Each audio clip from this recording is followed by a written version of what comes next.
ANB news में आपका स्वागत है और आप देख रहे हैं खबरें हिमाचल की। हिमाचल प्रदेश के मंडी में 24 सितंबर को प्रधानमंत्री नरेंद्र मोदी पहुंच रहे हैं, जिसे लेकर सीएम जयराम और मंडी प्रशासन तैयारियों में जुटा हुआ है। मुख्यमंत्री जयराम ने तैयारियों का जायजा लेने के लिए यह पहुंचे और इस दौरान सीएम ने कहा कि हिमाचल प्रदेश में हमारी सरकार का 5 साल का कार्यकाल पूरा होने वाला है। मुझे इस बात की प्रसन्नता है कि प्रधानमंत्री यहां अभी तक 7 बार आए हैं और इसी महीने के 24 तारीख को वो फिर से मंडी आ रहे हैं। हिमाचल प्रदेश में हमारी सरकार का 5 वर्ष का कार्यकाल पूरा होने जा रहा है और मुझे इस बात की प्रसन्नता है कि हिमाचल प्रदेश में प्रधानमंत्री नरेंद्र मोदी जी अभी तक 7 बार आए और 3 बार अभी आचार संहिता से पहले उनके कार्यक्रम निर्धारित हो रहे हैं और अभी 24 तारीख को इसी महीने की मंडी के पड्डल के मैदान में फिर से आ रहे हैं और युवा मोर्चा के माध्यम से हमने हिमाचल प्रदेश के युवाओं का एक बहुत बड़ा कार्यक्रम आयोजित करने का निर्णय किया है और उस कार्यक्रम में नरेंद्र मोदी जी आकर के संबोधित करेंगे, हमारा मार्गदर्शन करेंगे और उनके नेतृत्व में नई ऊर्जा के साथ फिर चुनाव में डटेंगे, चुनाव में लगेंगे और निश्चित रूप से आने वाले विधानसभा के चुनाव में हम जीत हासिल करेंगे। सर, टिकट की डेट की देखिए अभी तक टिकट के मामले को लेकर के अभी तक जब तक आचार संहिता नहीं लगती उससे पहले टिकट देने की परंपरा भी नहीं है और मुझे लगता है कि बहुत जल्दी वो प्रक्रिया उस दिशा में आगे बढ़ रही है जहां टिकट के फाइनल डिसीजन। मंडी में पंजाब के मुख्यमंत्री भगवंत मान और दिल्ली के डिप्टी सीएम मनीष सिसोदिया ने संस्कृति सदन में आयोजित कार्यक्रम में शिरकत की। इस दौरान उन्होंने अरविंद केजरीवाल की रोजगार गारंटियों के बारे में लोगों को बताया। उन्होंने कहा कि हिमाचल में आम आदमी पार्टी की सरकार बनने पर हर बेरोजगार को रोजगार मुहैया कराया जाएगा और जब तक नौकरी नहीं मिलती तब तक बेरोजगार को 3,000 रुपया महीना बेरोजगारी भत्ता दिया जाएगा। उन्होंने कहा कि सरकारी क्षेत्र की नौकरी की भर्ती में सिफारिश और भ्रष्टाचार खत्म कर पारदर्शिता लाई जाएगी। इसके साथ ही दोनों नेताओं ने जनता से तमाम वादे किए।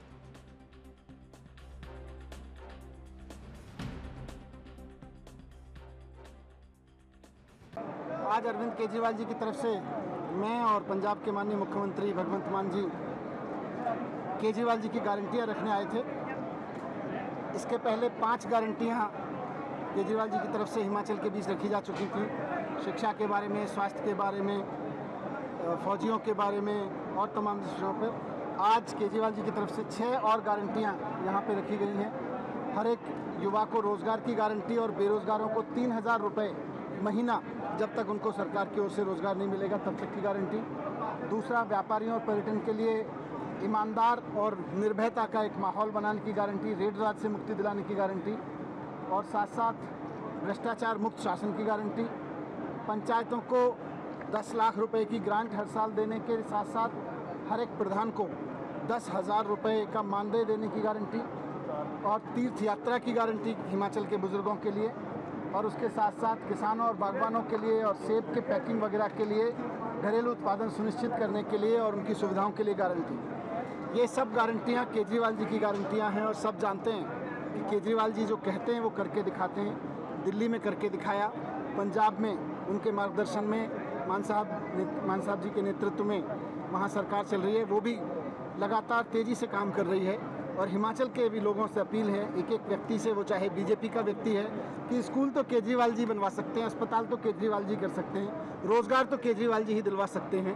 तो सब झाड़ू पे बटन दबाएं आने वाले चुनाव में। लोग दुखी हैं भ्रष्टाचार से, लोग दुखी हैं बेरोजगारी से, महंगाई से, यहाँ तक कि दही, छाछ, लस्सी और छोटी छोटी खाने वाले नमक पर भी जीएसटी लगा दिया गया है।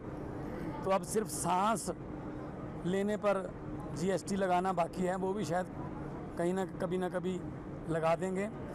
तो लोग निजात चाहते हैं, लोग चाहते हैं कि दिल्ली की तरह अरविंद केजरीवाल की अगुवाई में जैसे दिल्ली में सरकार चल रही है, शिक्षा में, स्वास्थ्य में, इंफ्रास्ट्रक्चर में क्रांति आई है, जैसे आम आदमी पार्टी की पंजाब में सरकार चल रही है उनके मार्गदर्शन में, ऐसी ही सरकार हिमाचल में भी चाहिए। तो हिमाचल के लोगों को पूरा हक है कि वो इस देश के नागरिक हैं और वो जो है उनको सभी सुविधाएं मिलनी चाहिए। ये सिर्फ अपने दोस्तों के कर्जे जो हैं उनको माफ़ करने की बजाय आम लोगों की तरफ बिल्कुल ध्यान नहीं दिया जा रहा।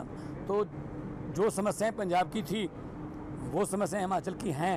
अब पंजाब में धीरे धीरे बिजली पे काम हो रहा है, सड़कों पे काम हो रहा है, टोल प्लाजा बंद कर रहे हैं हम, और बिजली के बिल कम आ गए। आटा दाल स्कीम जो है वो डोर टू डोर हम जाके वो उसको बांटेंगे।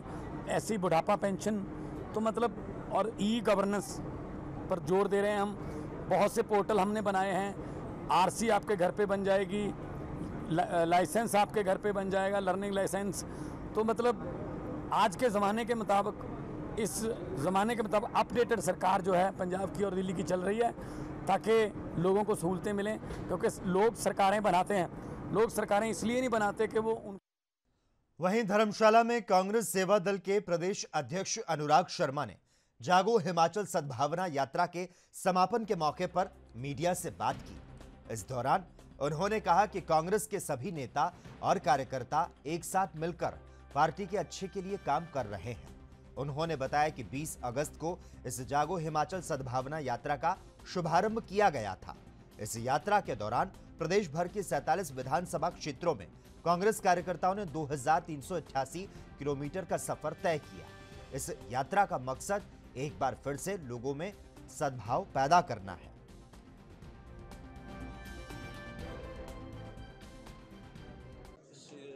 यात्रा का जो विषय है, आज आरएसएस की जो मानसिकता है, विभाजनकारी जो ताकतें देश और प्रदेश में है, जिस ताकतों ने आज वर्ग, धर्म, जाति के नाम पर हमारे समाज को बांटने की बात रखी है, तो आज फिर से एक बार देश की एकता, अखंडता और अस्मिता जो है वो खतरे में है। इसके लिए यात्रा निकाली गई और हमारे सेवा दल के जो साथी हैं आज फिर से ये संदेश लेकर जनता के बीच जा रहे हैं कि सद्भावना की जो एक रीत है, सद्भावना का जो एक संदेश है, फिर से पुनः स्थापित हो हमारे प्रदेश के अंदर, और समाज फिर से एक विकास की आयाम की ओर चले। और एक भी ऐसी नीति, एक योजना, सफल योजना जो है वो नहीं दे पाई है हमारे नागरिक को, जनता को। और प्रदेश को आज कर्जे में अगर डुबोया है किसी ने ऐतिहासिक रूप से, तो वो भाजपा की सरकार है। बहुत झूठा प्रचार करने वाली पार्टी इन सब चीज़ों को लेकर, नीतियों को लेकर जो है सीधा जनसंपर्क कर रहे हैं और सीधा जनता के बीच जा रहे हैं। जनबल आज हिमाचल का जो जनता है समझने को तैयार हो गई है, समझती है कि भाजपा ने जो झूठे वादे किए थे, अब फिर से एक बार उन्हें हमारे कांग्रेस की सरकार इस पर आने वाले जो ये चुनावी माह है हमारे नवंबर में, फिर से एक बार विकास की बहार जो है फिर पूरे प्रदेश में बहे। क्योंकि खबरों का सिलसिला लगातार जारी रहेगा। हम रुकते हैं एक छोटे से ब्रेक के लिए।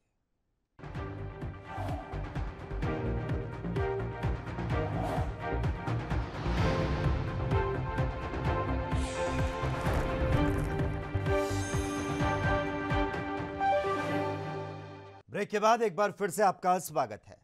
छठे राज्य वित्त आयोग के अध्यक्ष सतपाल सिंह सत्ती ने आज 63 लाख रुपए की लागत से खानपुर मंदिर से मोहल्ला चौधरिया छतरपुर ढाडा सड़क के सुधारीकरण कार्य का लोकार्पण किया। इस अवसर पर सतपाल सिंह सत्ती ने कहा कि छतरपुर में 42 लाख रुपए की लागत से बन रहे सब सेंटर भवन का निर्माण कार्य 95% पूरा कर लिया गया है, जबकि इतनी ही धनराशि से सनौली में बन रहे सब सेंटर के निर्माण की प्रक्रिया आरंभ हो चुकी है।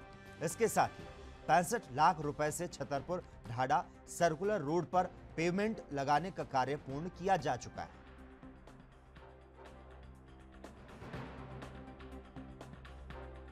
ऊना विधानसभा क्षेत्र में विकास के अलग अलग काम चले हुए हैं। उसी काम में एक काम हम लोगों ने ऊना विधानसभा क्षेत्र के जितने भी गांव हैं, उन गांवों की सड़कों को चौड़ा करने के लिए और उनके सुदृढ़ीकरण करने के लिए एक प्रोजेक्ट शुरू किया था। उसी कड़ी में इस ऊना विधानसभा क्षेत्र की सभी सड़कें डबल हो चुकी हैं और कोई ऐसी विधानसभा की सड़क नहीं बची है जो डबल नहीं है। अब उसके आगे हम लोगों ने अलग काम चुना है कि जो अलग अलग मोहल्ले हैं, अलग अलग बस्तियां हैं, जहाँ के लिए ग्राम पंचायतें पक्के रास्ते नहीं बना पाती हैं क्योंकि वहाँ पैसा ज़्यादा लगना है। जैसा जहाँ हम लोग आज खड़े हैं, जो खानपुर बाड़े के गांव मोहल्ले पड़ते हैं, जहां रास्ता बनाने के लिए लगभग 45 लाख रुपए चाहिए था, जो पंचायत के पास संभव नहीं है। लेकिन हमने PWD में इस रास्ते को डाल करके सीमेंट कंक्रीट का जो सारा रास्ता 45 लाख रुपए का बना करके तैयार किया है। और इसी तरह से साथ लगता एक मोहल्ला है, उस मोहल्ले में जो सदरपुर टाडा में पड़ जाता है, उसमें भी 18 लाख रुपए लगा करके रास्ते का निर्माण किया है, सड़क का निर्माण किया। तो कुल मिला करके जहाँ पर 70 लाख रुपए इन दोनों रास्तों के लिए लगा है। और इस तरह के बहुत से रास्ते गांवों के अलग अलग मोहल्लों के बन रहे हैं। मोहल्लों को भी सड़कों से जोड़ा जाए।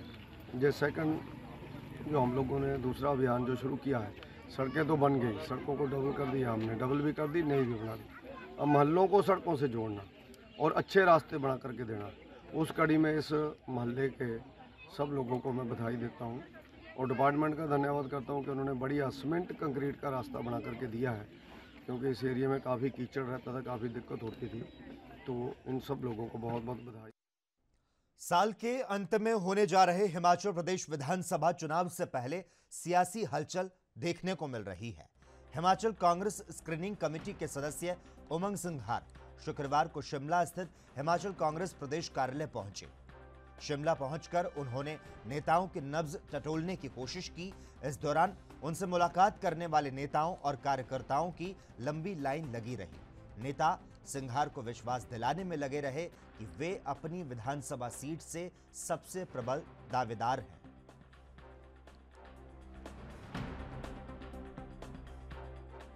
महत्वपूर्ण है कि पार्टी के लिए जो इतने सालों से लड़ रहे हैं, सही व्यक्ति को टिकट मिले, ये राहुल जी की मंशा है और कांग्रेस की सरकार बने। इसी एजेंडे को लेकर हम हिमाचल आए कि भले ही रणनीति नहीं आपका सोचता है, जब टिकट होंगे तो नए चेहरों को भी मौका मिलेगा, पुराने जो वरिष्ठ हैं उनको भी मौका मिलेगा। ये इसका पूरा बैलेंस रखेगी पार्टी, ध्यान रखेगी इस बात। सर, बड़े नेताओं की ओर से कहा जाए टिकट पार्टी हाईकमान को तय करना। अब तो स्क्रीनिंग में सभी नेता बैठेंगे हाईकमान के साथ, उस समय तय होगा, तो उसके पहले बोलना मेरे ख्याल से उचित नहीं होगा।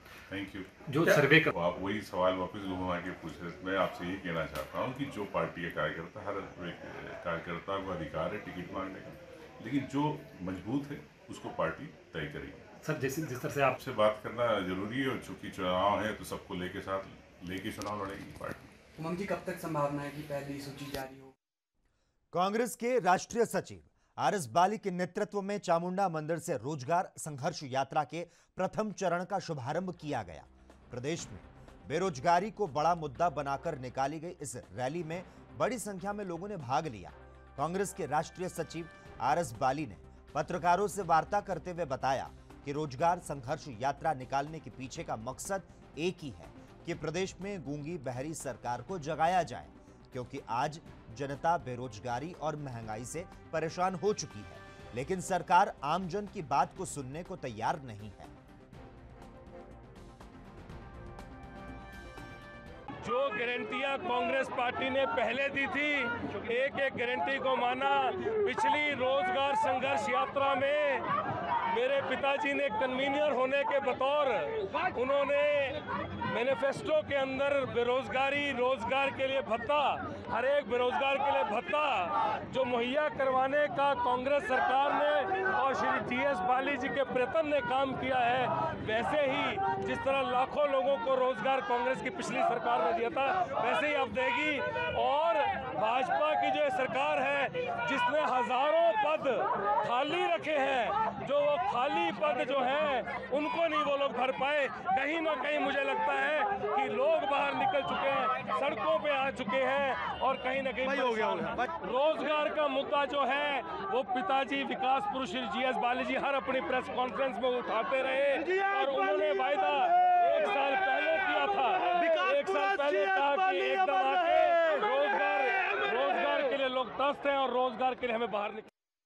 हिमाचल प्रदेश में साल के अंत में होने जा रहे विधानसभा चुनाव से पहले पक्ष और विपक्ष के बीच वार पलटवार का दौर जारी है और इसी कड़ी में हिमाचल कांग्रेस के महासचिव और शिमला ग्रामीण से विधायक विक्रमादित्य सिंह ने मुख्यमंत्री जयराम ठाकुर पर निशाना साधा।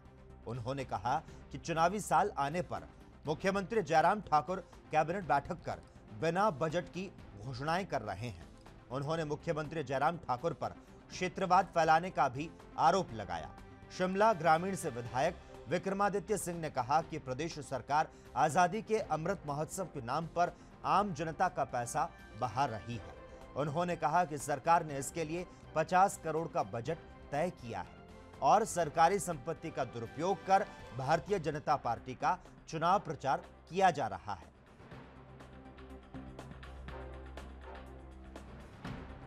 तौर से देखिए, आज़ादी के 75 साल पूरे हुए हैं। सबसे पहले तो हमें इतिहास को याद करना चाहिए। आज़ादी हमें कैसे मिली, किन नेताओं की संघर्ष की वजह से मिली, किन नेताओं के बलिदान की वजह से मिली, किन नेताओं ने कितने साल जेल में गुजारे जिसके बाद हमको आज़ादी मिली। इन सब चीज़ों को हमें याद रखना चाहिए। आज जिस तरीके से भारतीय जनता पार्टी और संघ परिवार इतिहास को मिटाने की कोशिश कर रहा है और हमारे पूर्व में रहे नेताओं के बलिदान, संघर्ष और जो उन्होंने अपनी जान स्वतंत्रता संग्राम में दी है, उसको बुझाकर केवल चुनिंदा लोगों को जो है वो ग्लोरीफाई करने की कोशिश कर रहा है, उसकी हम निंदा करते हैं। और इतिहास को जो मिटाने का प्रयास किया जा रहा है, ये हिमाचल प्रदेश के और देश के हित में नहीं है। आज़ादी महोत्सव के जो कार्यक्रम हिमाचल प्रदेश के अंदर करवाए जा रहे हैं, मैंने पहले भी कहा, ये केवल आज़ादी महोत्सव के कार्यक्रम नहीं है। इसमें हमारे प्रथम मुख्यमंत्री डॉक्टर यशवंत परमार जी के बारे में कोई बात नहीं होती है। इसमें राजा वीरभद्र सिंह जी, स्वर्गीय राजा वीरभद्र सिंह जी के बारे में कोई बात नहीं होती है। प्रेम कुमार धूमल जी के बारे में कोई बात नहीं होती है। शांता कुमार जी के बारे में कोई बात नहीं होती है। ये केवल गुणगान करने के लिए ये मंच रह गया है। यहाँ पे सरकारी खर्चे के ऊपर खबरें हिमाचल की कार्यक्रम लगातार जारी रहेगा। यहाँ वक्त हो चला है एक और छोटे से ब्रेक का।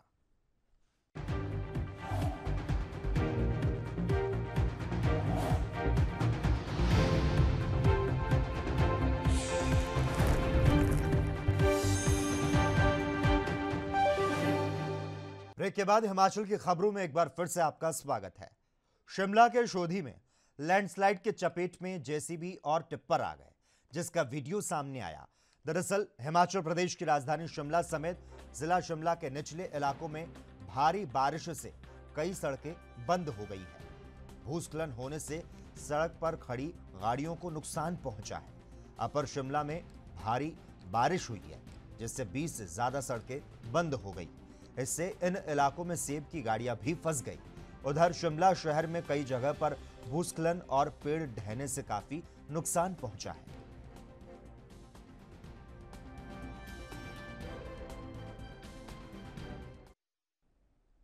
हिमाचल प्रदेश स्कूल शिक्षा बोर्ड की 119वीं बैठक का आयोजन आज बोर्ड परिसर धर्मशाला में किया गया।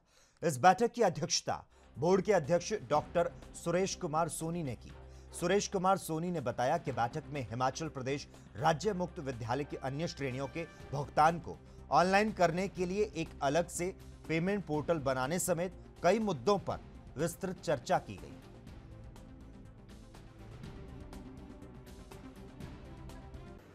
क्योंकि 119 बैठक बीओडी की यहाँ पर थी और कुछ इशूज़ थे जिनके ऊपर फैसला लेना था। आप सभी जानते हैं कि फुल बोर्ड की मीटिंग में ही पॉलिसी डिसीजन लिए जाते हैं। कुछ फैसले लिए हैं। आप सभी जानते हैं कि जितने रिटायरी बोर्ड के हैं वो काफ़ी समय से ये मांग कर रहे थे, 2014 से ये मांग कर रहे थे कि उनको मेडिकल रिम्बर्समेंट का जो बेनिफिट दिया जाता था उसे 2014 में विड्रॉ कर लिया गया था, तो उसे बहाल किया गया। ये मामला हमने सरकार से उठाया और सरकार से उठाने के बाद माननीय मुख्यमंत्री जी ने उसकी घोषणा कर दी थी कि ये मिलेगा। सरकार से नोटिफिकेशन आ गई कि इस संदर्भ में जो कार्य आपको करना है बोर्ड को वो कर सकते हैं, लेकिन उसमें एक शर्त है कि आप अपने रिसोर्सेज से जो ये खर्चा होगा वो स्वयं। शिमला में बीजेपी और आरएसएस के लोग कानून व्यवस्था को बिगाड़ने का काम कर रहे हैं। कानून अव्यवस्था फैलाने में पुलिस भी उनका सहयोग कर रही है। ये आरोप सीपीआईएम नेता संजय चौहान ने लगाया। पिछले कुछ दिनों से राजधानी के कॉलेज में छात्र संगठनों के बीच खूनी संघर्ष हो रहा है। संजय चौहान ने कहा कि कॉलेज में छात्रों के दो गुटों के बीच झगड़ा हुआ, जिसके बाद बीजेपी आरएसएस के लोगों ने वहां पर पहुंचकर मॉल रोड पर माहौल खराब करने का प्रयास किया। इसके बाद अभी भी मामला दर्ज नहीं किया गया। संजय चौहान ने कहा कि सरकार इस पर संज्ञान ले।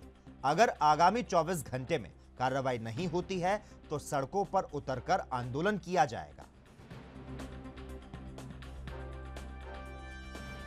आप देखें, पिछले कुछ दिनों में करीब 6 तारीख से लेकर आज तक जो प्रदेश की राजधानी शिमला में ये जो छात्रों के दो गुटों के अंदर झगड़ा हुआ, उसके बाद जिस प्रकार से भाजपा और आरएसएस से संबंधित जो लोग हैं, जो इस शहर के अंदर कानून और व्यवस्था बिगाड़ने का काम जो कर रहे हैं, और उसके लिए पुलिस का इस्तेमाल जो किया जा रहा है, हमारी पार्टी मांग करती है कि जिस प्रकार से पुलिस स्टेशन बालूगंज के अंदर वहाँ के एसएचओ और जो अन्य लोग हैं, वहाँ पर जो अनिल कुमार जो कंप्लेनेंट है और उनके वकील जो करण कपूर है, उनके साथ 6 तारीख की रात को जो है वो मारपीट की गई है इन जो भाजपा के लोगों के द्वारा पुलिस स्टेशन के बाहर अनिल कुमार के साथ। और उसके बाद जब वो कंप्लेंट करने जा रहे हैं तो पुलिस स्टेशन बालूगंज के जो एसएचओ है और जो अन्य वहाँ पर जवान है, उनके द्वारा जो इलीगल डिटेंशन करके जो है वो मारपीट की गई है। इसके खिलाफ जो है हम मांग कर रहे हैं, आज प्रदेश के माननीय मुख्यमंत्री जो गृह मंत्री भी हैं, कि जो पुलिस स्टेशन बालूगंज है, जो भी लोग इसमें संलिप्त है, उनके खिलाफ जो है उनको तुरंत। वहीं हिमाचल कांग्रेस में टिकट की लड़ाई दिन ब दिन दिलचस्प होती जा रही है। चौपाल विधानसभा क्षेत्र से सुभाष मंगलेट ने चुनाव लड़ने की दावेदारी पेश की है। उन्होंने कहा कि वे जनता के साथ जुड़े हुए नेता हैं। न केवल हिमाचल प्रदेश में बल्कि अन्य राज्यों में भी उन्होंने कांग्रेस पार्टी के लिए काम किया। ऐसे में टिकट के प्रबल दावेदार हैं। तो साथ ही उन्होंने टिकट की दौड़ में अपने निकटतम प्रतिद्वंदी रजनीश किमटा को लेकर पूछे गए सवाल पर कहा, भले ही कुछ केंद्रीय नेताओं के साथ उनकी नजदीकी हो, लेकिन कांग्रेस में सोनिया गांधी और राहुल गांधी से बड़ा कोई चेहरा नहीं। वे खुद राहुल गांधी की टीम में काम कर चुके हैं। और निश्चित रूप से चुनाव की बेला बिल्कुल अब सिर पे है और 2 महीने बाद चुनाव आने वाले हैं। उसी कड़ी में और जहाँ तक फील्ड का सवाल है, मैं लगातार पिछले 4.5 वर्ष से फील्ड में रहा हूँ और चौपाल की जनता ने मुझे 2 बार विधायक बनाया भी है और मात्र कुछ मार्जिन से पिछले चुनाव में मैं हारा भी हूँ। भारतीय जनता पार्टी की भरपूर लहर होने के बावजूद चौपाल के लोगों ने मुझे अच्छा समर्थन दिया और मेरा वोट बैंक आप देखेंगे पिछले चुनाव में लगातार हमेशा बढ़ा है। पहले चुनाव में मुझे 11,000 वोट मिले, दूसरे में मुझे लगभग 20 के वोट करीब मिले, तीसरे में 22 और लास्ट चुनाव मुझे 25,000 के करीब वोट मिले। तो मैं ये नहीं समझ सकता कि मेरी लोगों में के प्यार में कमी आई है। हाँ, कुछ कमियां रहती हैं वो लोगों से मुलाकात में, जैसे मैं राहुल जी के साथ 10-12 साल से काम करने में दिल्ली या अन्य स्टेटों में व्यस्त रहा, जिस कारण मैं लोगों से ज़्यादा रूबरू नहीं हो पाया। वही नाराज़गी लोग मेरे बीच रख रहे थे कि आपसे कोई और हमें शिकायत नहीं है, शिकायत एक ही है कि आप हमारे बीच नहीं आ पा रहे थे। तो पिछले 4 वर्षों से मैंने इस कमी को दूर करने की कोशिश की और लगातार 3 महीने तो मैं चौपाल में कैंप किया हूँ। सिर्फ रात को ही आया हूँ आज उमंग जी से मिलने के लिए और इसके बाद मैं वापस पुणे चौपाल जाने वाला हूँ। सर, कांग्रेस पार्टी में मेरे हिसाब से श्रीमती सोनिया गांधी जी, राहुल गांधी जी और प्रियंका गांधी से ऊपर चेहरा तो कोई नहीं मैं समझता हूँ और उनके हाथ मेरा भी लगातार हमेशा संपर्क रहा है और मैं राहुल जी की टीम में सब जानते हैं आप लोग की पिछले 12 वर्षों से। और इसी के साथ ही खबरें हिमाचल के कार्यक्रम में आज के लिए बस इतना ही। तमाम अहम खबरों के लिए आप देखते रहिए ANB न्यूज़।